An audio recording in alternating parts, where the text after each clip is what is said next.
The question is simple.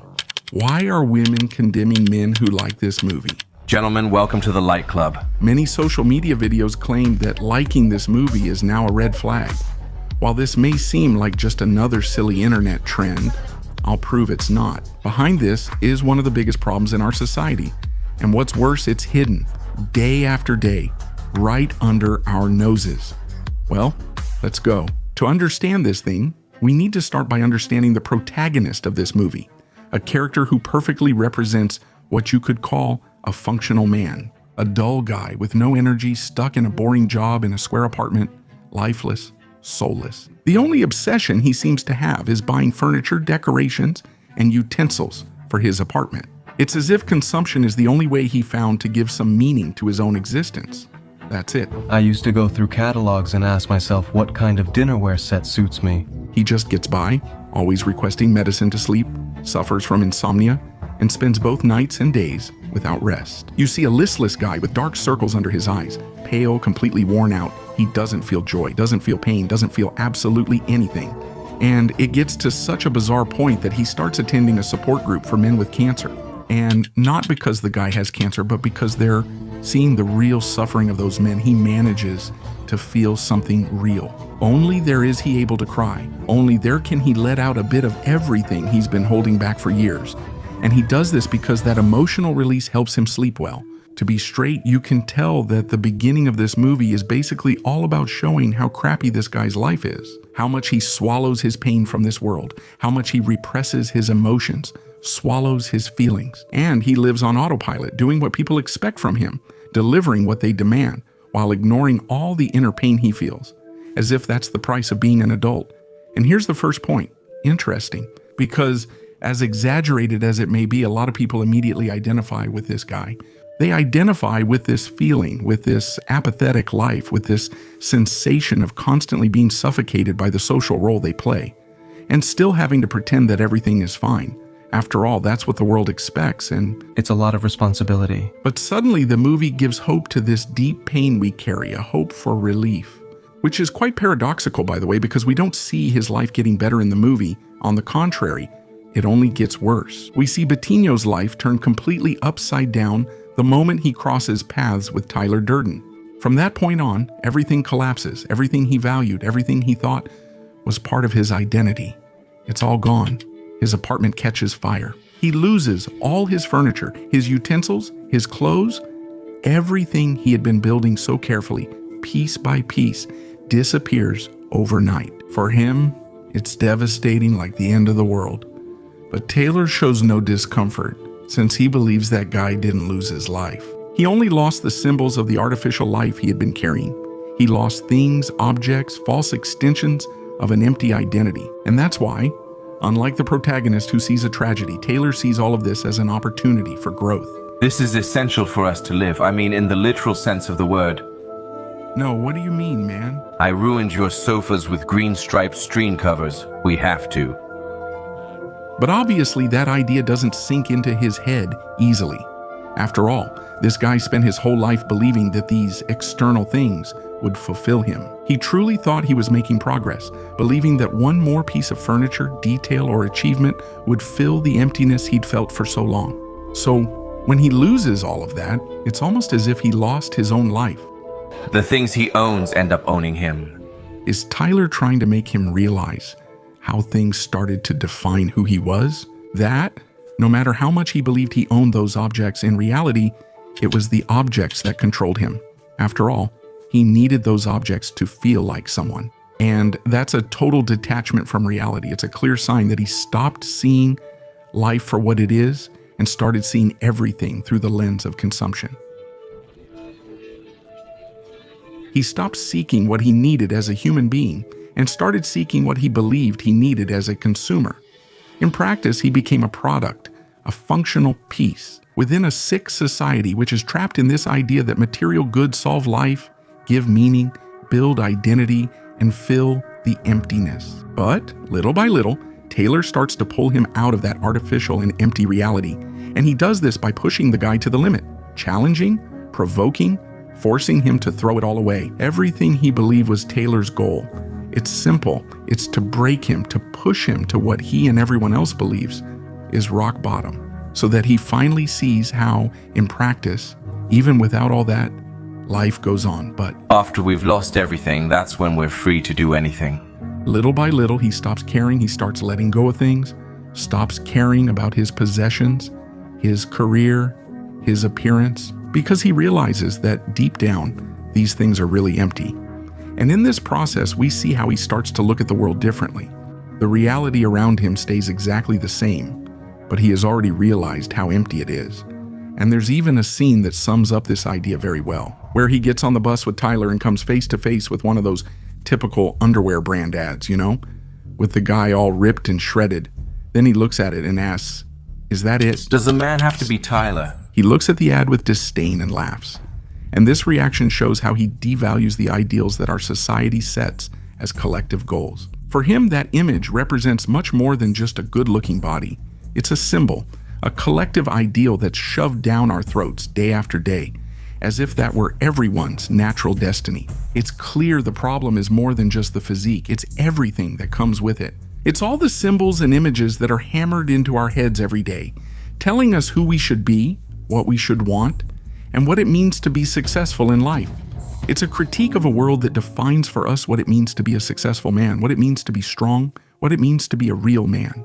And these roles are constantly reinforced, whether by family, by school, by culture, by the market, and often also by women's expectations. But no human being can keep up this ideal character all the time. So what we see happening is that they end up swallowing a lot of things. They adjust, they adapt, and while they keep playing this ideal role on the outside inside, they just get used to it, accumulating heavy frustration, repressed emotions, and that strange feeling of not living your own life, but just playing a part that others expect from you. And it's exactly this resentful feeling that fuels a lot of confusion, not just in interpreting this scene, but in the movie as a whole. Because after looking at that underwear ad with disdain and laughing, Taylor still says this phrase, It's self-improvement. It's more than anything, an action and self-destruction. and then the scene cuts. We already see him in a fight, all bloody, destroyed, while our friend is there watching all of this with a look of admiration and satisfaction, as if thinking, that's it, damn. This is the solution to life. And a lot of people fall for this, consumed by the anger and frustration they feel. They immediately interpret this as the glorification of violence and start to see violence as a solution, a way to let out their repressed emotions and bring relief to all their struggles. And this is a very common reaction that fuels many movements we see in society, movements that revolve around hate and violence. The hooligans are a classic example of this, and of course this movement exists around the world under many different names. But hooligans originally emerged in England as a movement connected to working class youth. Ordinary men who grew up hearing grand promises about what life would be, but ended up trapped in an ordinary, repetitive, and meaningless life. Violence in these cases becomes a form of expression, a reaction to a monotonous life, a way for these guys to stop feeling invisible, a way for them to let out that repressed energy and the identity that was crushed by the world. Anyone who has seen Green Street Hooligans will recall how the protagonist demonstrates my point. He's a naive young man, wronged by life, someone who didn't do anything wrong, but was expelled from college. Just to save his roommate, who was a powerful heir, he had no choice. He was a guy who saw his dreams fall apart, not because of his own incompetence, but because the system simply ran over him. And then, lost in life, full of resentment, out of place, and without an identity, he ends up finding a sense of belonging and purpose in a group of hooligans. I'd never lived closer to danger, but I'd never felt safer. I'd never felt more confident. Once you've taken a few punches and realize you're not made of glass, you don't feel alive unless you're pushing yourself as far as you can go. As different as these movies may seem, the principle is pretty much the same. In Fight Club, men get together after work to beat each other up, and it becomes clear that it has nothing to do with winning the fight. What they're looking for there is to feel something real, outside of the social narrative, outside of this role they play every day, and deep down, really hate. And for a young man full of energy, who is deeply frustrated, out of place, and empty, that's extremely seductive. Harsher, more intense, more dangerous stimuli can really seem liberating, because they break through the numbness of a monotonous and untruthful life. It's as if physical pain gives some meaning to those men's lives, because physical pain is direct and true. The punch really hurts, the blood shows up, which is very different from the psychic pain they carry every day. A pain that doesn't show, a pain that theoretically can be rationalized, medicated, ignored, or even masked. And that's exactly why it's understandable that this movie ends up being seen as a red flag. Because yes, a lot of people use it as a refuge for that pain, which doesn't mean that every fan of the movie has a problem, but it's undeniable that many men stopped at the most childish level of interpretation. The movie became a symbol of this shallow revolt, of the poorly directed aggression of resentful, misogynistic, and hateful teenagers. But that's still just the surface, because violence, hatred, and aggression aren't the cause of the problem. They're just reactions. They're nothing more than desperate attempts to deal with a frustration that no one taught them how to get through. They serve as emotional shortcuts that avoid confronting their own disappointment. And when we understand that, the protagonist's journey completely changes its meaning, because violence stops being literal and becomes symbolic. It represents facing your fears, testing your limits, discovering that you're not made of glass, as the movie Hooligans mentions. It's about escaping numbness and not just living in your head or in an unreal world of illusions. And then when we understand this, that line from Tyler criticizing self-improvement and valuing self-destruction stops being misunderstood. We see that his criticism is exactly about this endless obsession with living, trying to improve yourself based on ideals that were never yours. Living trapped inside this little world that's always trying to tell you who you should be, what you should pursue, or even how you should behave. So in this context, the self-destruction he suggests is much more a symbol of breaking free. It has nothing to do with destroying your body, but with destroying the artificial world that was built around you. And when we stop to look, we see that the movie portrays very well this promise that men receive from an early age, this promise that work will give meaning to life, that status is what brings respect, that consumption builds identity, that emotional discipline is maturity. The protagonist at the beginning of the movie is a clear example of all of this. He endures all this pain in silence. He suffers quietly, because he also knows that feeling too much is considered a weakness in this world. Deep down, the movie implicitly gives us a very real idea, the idea that for men in general, love and respect are conditional. And what does that mean? It means that a man is only worth something if he provides something, if he is a provider, if he is useful. If not, then screw it. Society inevitably sidelines him, and that's what we see in Fight Club. Men who have been pushed aside, men who tried to follow the rules but didn't get the reward. Men who believed in the promise that they would be great, important, special, and they found out along the way that the game was designed so that a minority wins while the majority fails, miserably. We were all raised watching television, believing that one day we would all be millionaires and movie gods and rock stars, but we aren't. That's the anger that runs through the movie, more than the anger of losing. It's the anger of having been deceived, of having invested your own life in an illusory identity that leads you nowhere. You are not your job. You are not the money you have in the bank. You are not the car you drive. You are not what's in your wallet. You are not your uniform. The movie at every moment is making us question what's left when all those symbols are gone, when there's nothing left. Who are you? What do you really want? What do you actually need as a human being? And as much as this might seem like a problem exclusive to men, it's not. It's a social problem. After all, women also grow up trapped by their promises, different promises, but just as illusory. A man is taught his worth comes from what he builds, while a woman learns her value is based on being desired and validated. The world makes this clear early on. They say love fixes everything, relationships give life meaning, and being chosen shows your worth. And so, romance ends up becoming a kind of existential confirmation, as if everything comes down to that. If someone wants you, then you have value. And within this game, image becomes essential. It's through it that women gain attention, gain status, and above all, it makes them feel validated. And little by little, without even noticing, many women start to organize their own identity around their appearance.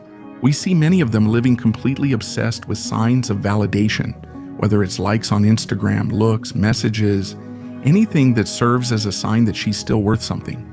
But actually, this promise doesn't hold up either, because living in constant search of validation is just too exhausting.